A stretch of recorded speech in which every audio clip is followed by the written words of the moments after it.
मां, मेरी सबसे अधिक आवश्यकता तो वन में है, राजमहल में नहीं है, नगर और अयोध्या में नहीं है। श्री राम ने जब ये कहा था तो उसका अभिप्राय है कि भगवान श्री राम के जिस विकास और आदर्श को स्थापित करना चाहते थे उसको ये स्वीकार उन्होंने माना कि वो ये मेरे लिए तभी संभव होगा कि जब मैं वन में जाऊं और वन में 14 वर्ष तक निवास करूं।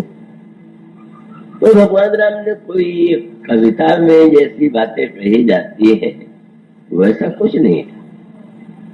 भगवान श्री राम ने 2-3 ऐसी महत्वपूर्ण घटनाएं जो घटित हुई आगे वो बड़े महत्व की और उसमें भविष्य में श्री राम जिस रूप में समाज को विकसित करना चाहते थे, देश को और सारे व्यक्तियों को, उसके लिए उन्होंने विशेष पात्र विशेष व्यक्तियों को चुना।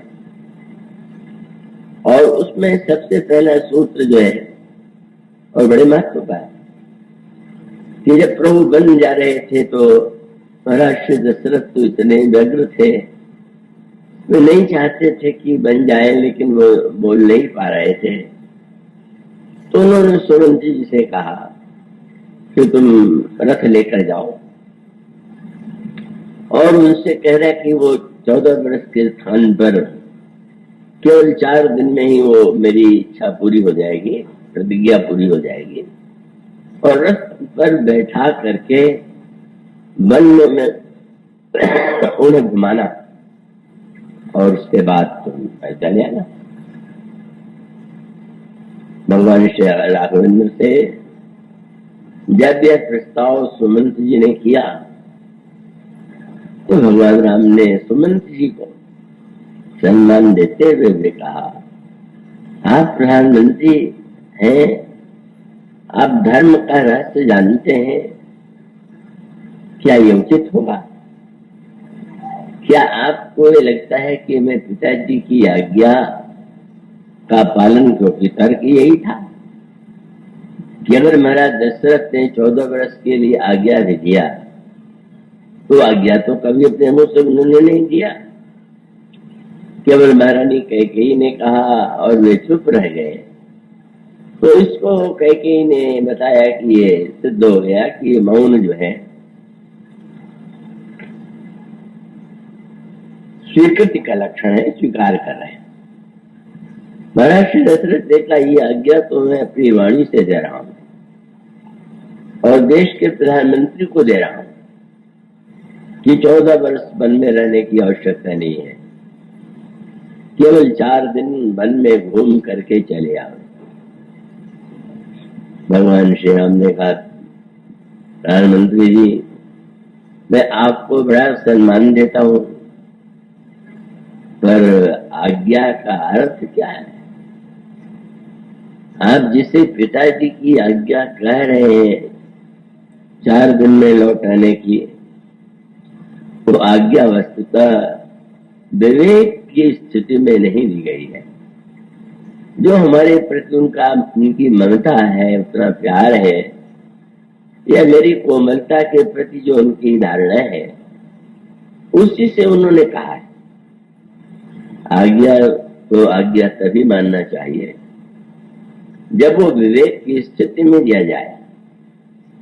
केवल ममता या किसी अन्य वृत्ति से प्रेरित होकर के आज्ञा को आज्ञा मान लेना और उसके बहाने से सत्ता की एक आवश्यकता अपने को दिखाने की चेष्टा।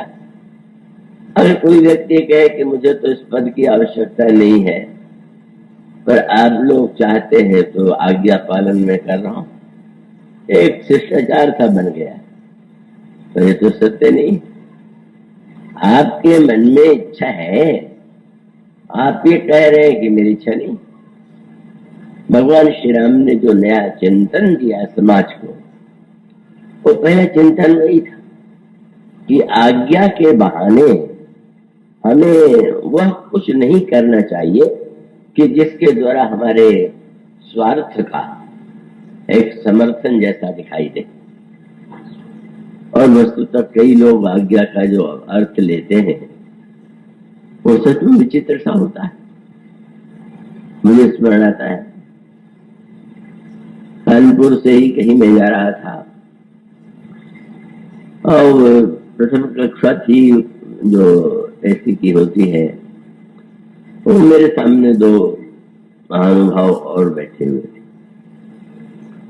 और वो दोनों एक साथ तो नहीं रहते थे पर परिचित दूसरे से थे।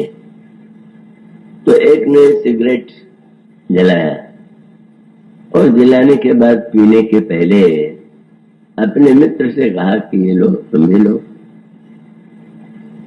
तो उन्होंने कहा कि नहीं, मैं सिगरेट नहीं पीता।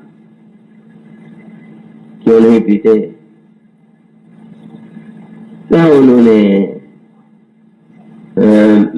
पिताजी ने मुझसे कहा था कि तुम कभी सिगरेट ना पीना, उनकी आज्ञा का पालन मैं करता हूं।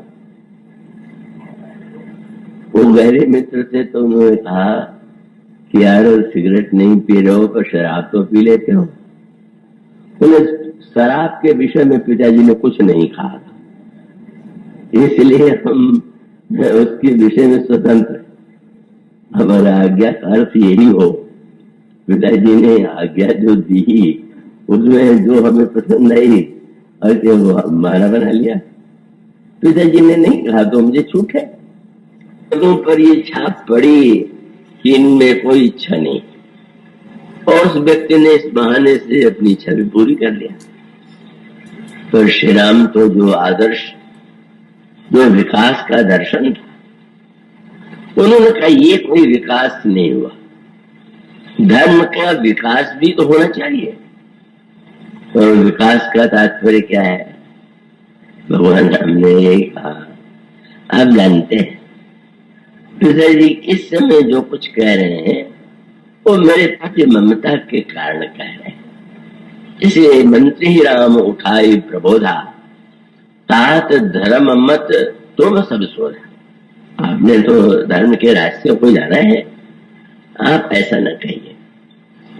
मानो भगवान श्री राम ने यहीं पर हमें जीवन में यह बताने का एक सूत्र दिया कि अपने आप को और दूसरों को भ्रम में डालना ये समाज के लिए बहुत घातक है।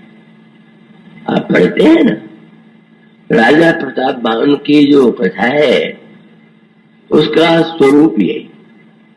क्या उसका स्वरूप यह था कि जब भी राजा यज्ञ करता है तो आप जानते होंगे यज्ञों में, यज्ञ के प्रारंभ में जो आचार्य होते हैं यज्ञ कराने वाले, वो संकल्प लेने के लिए करते हैं। और संकल्प लेने का अर्थ क्या होता है कि आप जो यज्ञ कर रहे हैं इसके लिए किस कामना की पूर्ति के लिए, किस इच्छा की पूर्ति के लिए यज्ञ कर रहे हैं।